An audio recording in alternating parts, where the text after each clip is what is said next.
حماد بن زید نے بیان کیا، انہوں نے غیلان بن جریر سے بیان کیا، انہوں نے مطرف بن عبداللہ بن شخیر سے، انہوں نے کہا کہ میں نے اور عمران بن حسین نے علی بن ابی طالب رضی اللہ تعالی عنہ کے پیچھے نماز پڑھی تو وہ جب بھی سجدہ کرتے تو تکبیر کہتے، اسی طرح جب سر اٹھاتے تو تکبیر کہتے، جب 2 رکعات کے بعد اٹھتے تو تکبیر کہتے۔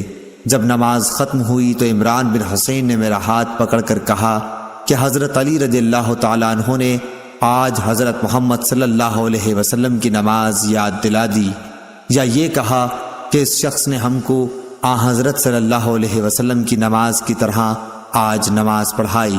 صحیح بخاری حدیث نمبر 786۔ حشیم بن بشیر نے ابو بشر حفص بن ابی وحشیہ سے خبر دی، انہوں نے اکرمہ سے، انہوں نے بیان کیا کہ میں نے ایک شخص کو مقام ابراہیم میں نماز پڑھتے ہوئے دیکھا کہ ہر جھکنے اور اٹھنے پر وہ تکبیر کہتا تھا، اسی طرح کھڑے ہوتے وقت اور بیٹھتے وقت بھی۔ میں نے ابن عباس رضی اللہ تعالیٰ عنہ کو اس کی اطلاع دی، آپ نے فرمایا، ارے تیری ماں مرے، کیا یہ رسول اللہ صلی اللہ علیہ وسلم کی سی نماز نہیں ہے؟ صحیح بخاری حدیث نمبر 787۔ حمام بن یحییٰ نے قتادہ سے بیان کیا، وہ اکرمہ سے کہا کہ میں نے مکے میں ایک بوڑھے کے پیچھے ظہر کی نماز پڑھی، انہوں نے تمام نماز میں 22 تکبیریں کہیں۔ اس پر میں نے ابن عباس رضی اللہ تعالی عنہ سے کہا کہ یہ بوڑھا بالکل بے عقل معلوم ہوتا ہے۔ ابن عباس رضی اللہ تعالی عنہ نے فرمایا، تمہاری ماں تمہیں روئے، یہ تو ابو القاسم صلی اللہ علیہ وسلم کی سنت ہے۔ اور موسیٰ بن اسماعیل نے یوں بھی بیان کیا کہ ہم سے ابان نے بیان کیا، کہا کہ ہم سے قتادہ نے، انہوں نے کہا کہ ہم سے اکرمہ نے یہ حدیث بیان کی۔ صحیح بخاری حدیث نمبر 788۔ ابو بکر بن عبد الرحمن بن حارث نے خبر دی کہ انہوں نے ابو ہریرہ رضی اللہ تعالی عنہ سے سنا، انہوں نے بتلایا کہ حضرت صلی اللہ علیہ وسلم جب نماز کے لیے کھڑے ہوتے تو تکبیر کہتے، پھر جب رکوع کرتے تب بھی تکبیر کہتے تھے، پھر جب سر اٹھاتے تو سمع اللہ لمن حمدہ کہتے، اور کھڑے ہی کھڑے ربنا لک الحمد کہتے، پھر اللہ اکبر کہتے ہوئے سجدے کے لیے جھکتے، پھر جب سر اٹھاتے تو اللہ اکبر کہتے، پھر جب دوسرے سجدے کے لیے جھکتے تب تکبیر کہتے، اور جب سجدے سے سر اٹھاتے تب بھی تکبیر کہتے۔ اسی طرح آپ تمام نماز پوری کر لیتے تھے۔ قعدہ اولیٰ سے اٹھنے پر بھی تکبیر کہتے تھے۔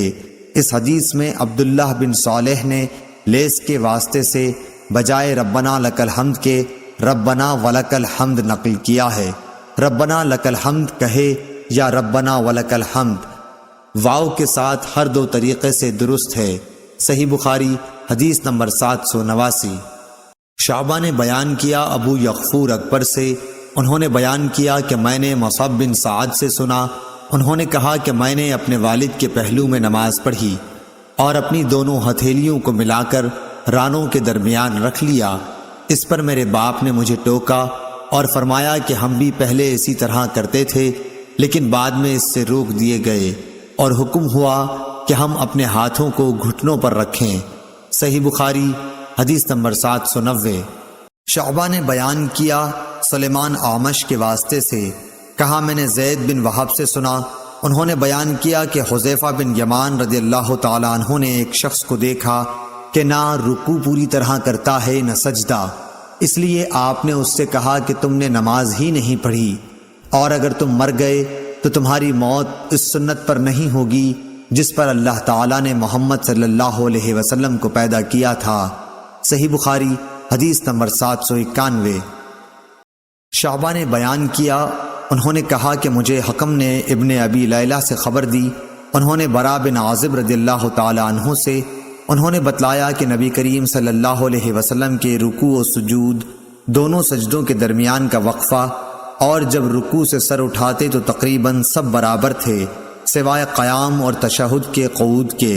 صحیح بخاری حدیث نمبر 792۔ سعید بن ابی سعید مقبری نے اپنے والد سے بیان کیا، انہوں نے ابو ہریرہ رضی اللہ تعالی عنہ سے کہ نبی کریم صلی اللہ علیہ وسلم مسجد میں تشریف لے گئے، اتنے میں ایک شخص آیا اور نماز پڑھنے لگا، نماز کے بعد اس نے آ کر نبی کریم صلی اللہ علیہ وسلم کو سلام کیا۔ آپ نے سلام کا جواب دے کر فرمایا کہ واپس جا کر دوبارہ نماز پڑھ، کیونکہ تو نے نماز نہیں پڑھی۔ چنانچہ اس نے دوبارہ نماز پڑھی اور واپس آ کر پھر آپ کو سلام کیا۔ آپ نے اس مرتبہ بھی یہی فرمایا کہ دوبارہ جا کر نماز پڑھ، کیونکہ تو نے نماز نہیں پڑھی۔ 3 بار اسی طرح ہوا۔ آخر اس شخص نے کہا کہ اس ذات کی قسم جس نے آپ کو حق کے ساتھ مبعوث کیا ہے، میں تو اس سے اچھی نماز نہیں پڑھ سکتا، اس لیے آپ مجھے سکھلائیے۔ آپ نے فرمایا جب تو نماز کے لیے کھڑا ہو تو پہلے تکبیر کہہ، پھر قرآن مجید میں سے جو کچھ تجھ سے ہو سکے پڑھ، اس کے بعد رکوع کر اور پوری طرح رکوع میں چلا جا، پھر سر اٹھا اور پوری طرح کھڑا ہو جا، پھر جب تو سجدہ کرے تو پوری طرح سجدے میں چلا جا، پھر سجدے سے سر اٹھا کر اچھی طرح بیٹھ جا، دوبارہ بھی اسی طرح سجدہ کر۔ یہی طریقہ نماز کی تمام رکعتوں میں اختیار کر۔ صحیح بخاری حدیث نمبر 793۔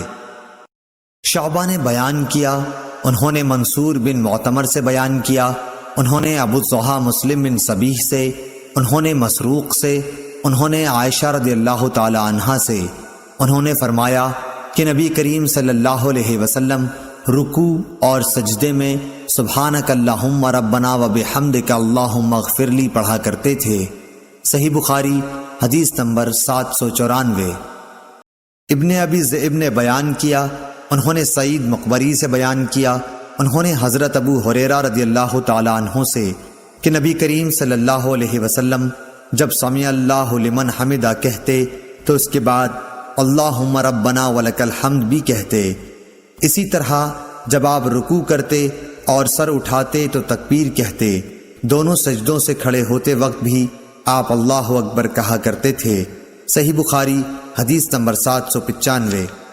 حضرت ابو ہریرہ رضی اللہ تعالی عنہ سے روایت ہے کہ نبی کریم صلی اللہ علیہ وسلم نے فرمایا کہ جب امام سمع اللہ لمن حمدہ کہے تو تم اللہم ربنا ولک الحمد کہو، کیونکہ جس کا یہ کہنا فرشتوں کے کہنے کے ساتھ ہوگا اس کے پچھلے تمام گناہ بخش دیے جائیں گے۔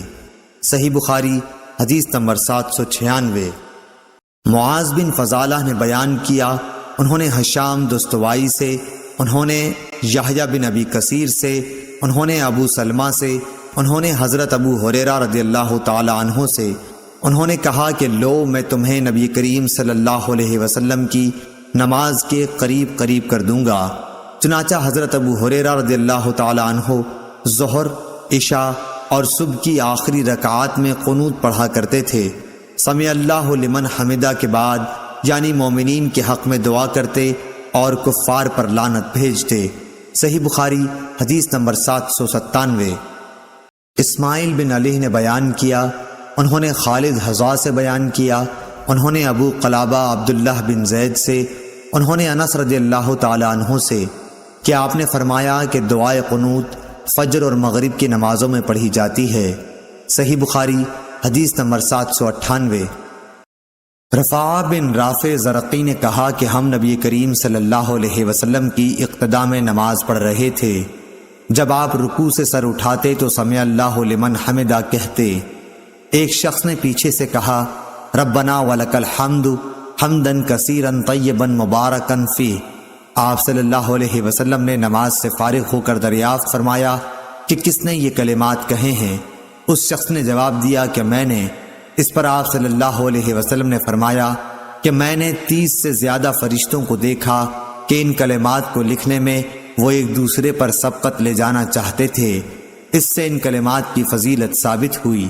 صحیح بخاری حدیث نمبر 799۔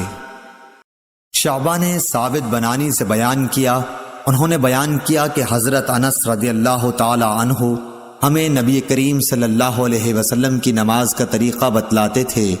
چنانچہ آپ نماز پڑھتے اور جب اپنا سر رکوع سے اٹھاتے تو اتنی دیر تک کھڑے رہتے کہ ہم سوچنے لگتے کہ آپ بھول گئے ہیں۔